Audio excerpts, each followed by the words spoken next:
Etong si okay, tama, tama, oo. Eto. Ano ba naman to si Bong Revilla, lagi na nakukulong.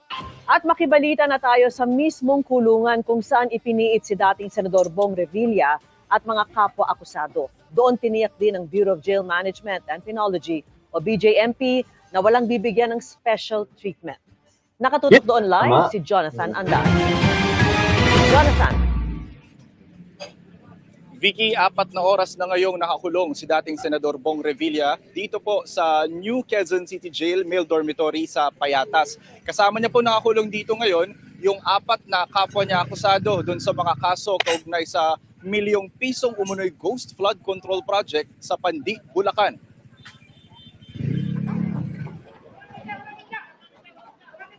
Paglabas niya sa Sandigan Bayan, ibiniyahe na agad sa kanyang kulungan si dating Senador Bong Revilla, ang destinasyon ng convoy sa Quezon City Jail Male Dormitory sa Payatas.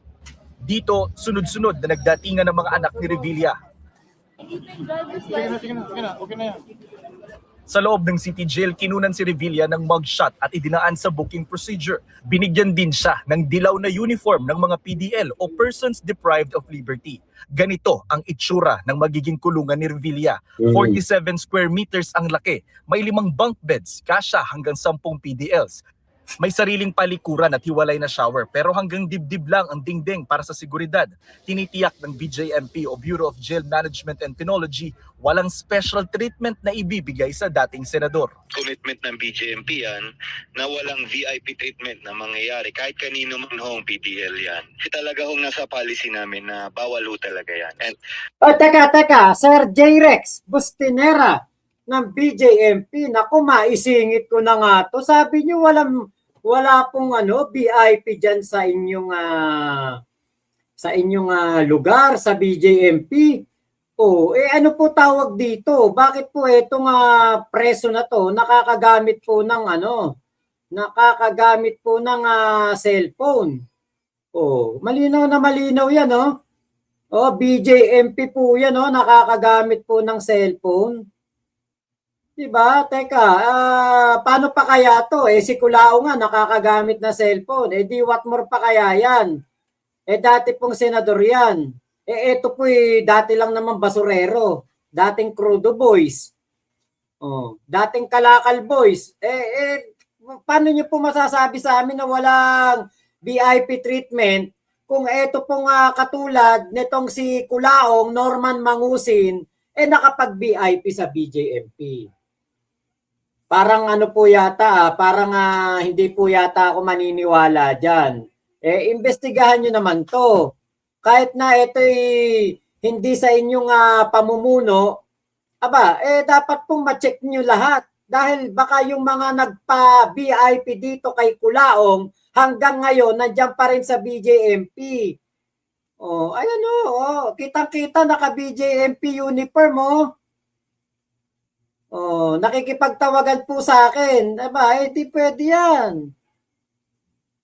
Naku, pararating natin to sa pamunuan ng BJMP, hanggang Senado, pararating natin to kasi delikado. Ako, naniniwala ako sa sinasabi ng ating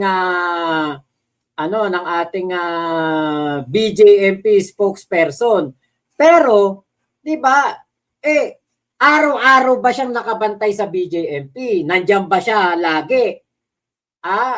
Diyan ba siya natutulog para bantayan yung mga ganitong preso? Baka mamaya si Bong Revilla naka-aircon na yan mamaya kasi ito si Culaong, pinagyayabang niya, naka-aircon siya. Maganda kulungan niya. Diba? Kaya nako, wag po kayong papakasiguro. BJMP spokesperson, pakisilip nyo rin po ito para maniwala kami na talagang walang VIP treatment diyan kay Bong Revilla. Siguraduhin nyo po muna.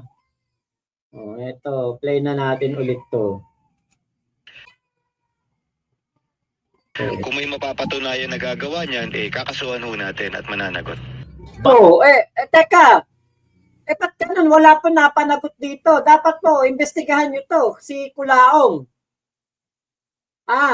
Naku, saan kaya pwede ipasa to? Kasi para makita ng ating mga ng ating mga taga BJMP na nangyayari talaga to. Kaya mahirap paniwalaan eh.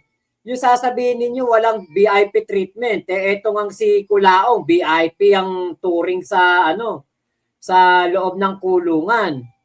'Di ba? Wag ganun, 'di ba? Masyadong tong BJMP. Dapat po masigurado nyo muna kasi si Kulao nga nakakapag VIP. Yan pa kaya dating senador, napakayaman yan. Napakaraming pera niyan, 'di ba? Bago raw ihalo si Revilla sa mga nakakulong dito, isasailalim muna siya sa medical quarantine na pwedeng umabot ng 7 araw. Sino kaya ang makakasama niya sa selda? After our assessment, titingnan po natin. But definitely hindi pwede mag-isa sa isang selda. May mga kasama ho siya. Gaya ng ibang PDL, ang allowance ni Revilla sa pagkain, 100 piso lang kada araw. Almusal, tanghalian, merienda at hapunan. Pero ho, kung may dala ho ang kanilang dalaw, ay karapatan din naman ho nila. Basta lutong pagkain at subject to inspection ng ating mga BJMP personnel. Bawal ang sariling cellphone, laptop o anumang gadget sa loob. Kung may electronic dalaw o online hearing, may papahiram naman daw na gadget ang BJMP. Susunod Bakit ganun? Bawal pala kahit anong gadget. Ba't ito nakakagamit ng cellphone, no? Nakikipagtawagan pa. Parang hindi ako naniniwala sa BJMP. Parang katarantaduan naman niya. Para hindi yata totoo yan. Diba? Ito, maliwanag, nakakagamit ng cellphone. May BJMP na damit.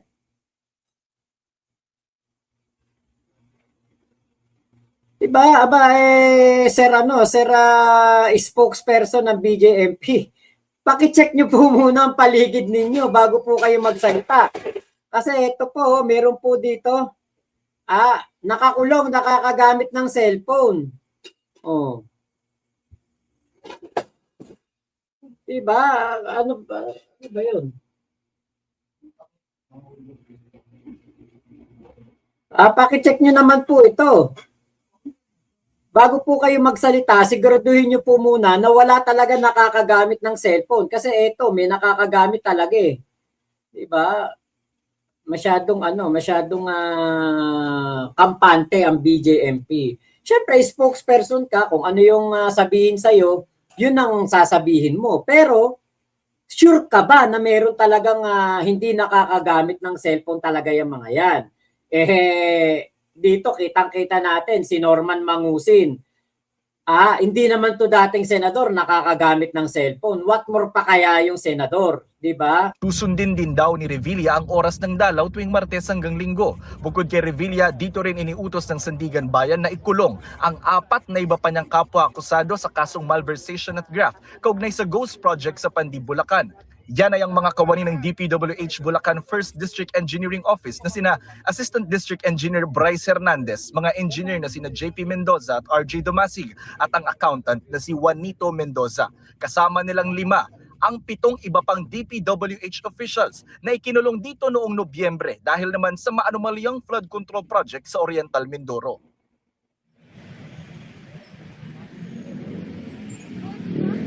Vicky, sa ngayon, 12 opisyal ng gobyerno na yung nakakulong dito dahil sa flood control scandal. Kaya sabi... Ayan, nakakatulad niyan. Di ba naghahanap ang ating mga kababayan ng big fish?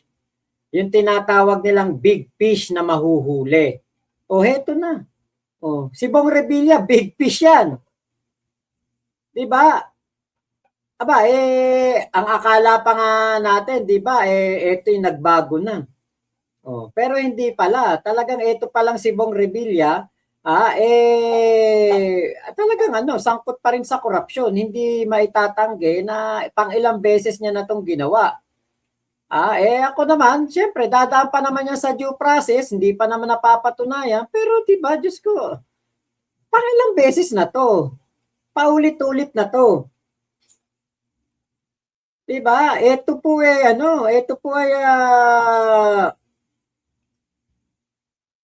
ito po'y big fish na hinahanap na natin. O, nahuli na. O, big fish ng korupsyon, kulong na. O, yan po katibayan na wala pong sisinuin ng ating Pangulong Bongbong Marcos kahit na ito pa'y kaalyado, kakampi sa politika. Diba nitong nakarang 2025 election, etong si Bong Revilla, diba nasa administration picket ng mga senatoriables sa alyansa ng Bagong Pilipinas. Oh. Tapos ito, buti na lang talaga hindi nanalo. Kasi kung nanalo to, edi nakakahiya pala ang ating ginawa. Ibinoto, kasi ako binoto ko yung mga taga-alyansa. Pero ito, nung ako'y bumoto, hindi ko binoto tong si Bong Revilla. Ang binoto ko lang sa alyansa si Abalos. Sino pa ba? Abalos, Erwin Tulfo, Tito Soto, Ping Lacson. Sino ba mga nasa teka, Alyansa. Alyansa PBBM. Tignan natin. Ayun, ito. Nakita ko na. Ang binoto ko ay si Abalos, si Ping Lacson, Lito Lapid, Manny Pacquiao, binoto ko yan, Tito Soto, Erwin Tulfo, yun lang. Si Tolentino, hindi ko binoto yan, si Camille Villar, hindi, si Cayetano, si Bong Revilla, at si Binay, hindi ko binoto yan. Kaya, di ba, parang anak ng teteng,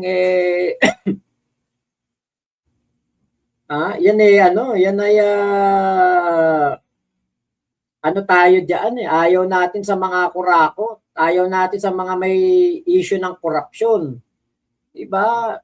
Lagi na lang nasasangkot sa korupsyon si Bong Revilla. Ano yun? Ano ba siya? Mahina ba pamigil niya sa tukso? Diba? Ano ba naman yan? Lagi na lang na to si Bong Revilla. Buti na lang talaga at na po, yan po ang nangyari na eto nga si Bong Revilla nahuli na, naipakulong, hindi nagtago. Kasi kung ito yung magtatago, naku po, mahirap naman yan. Kapag yan nagtago, mahihirapan tayong hanapin na naman yan. Parang nangyari kay Atong Ang.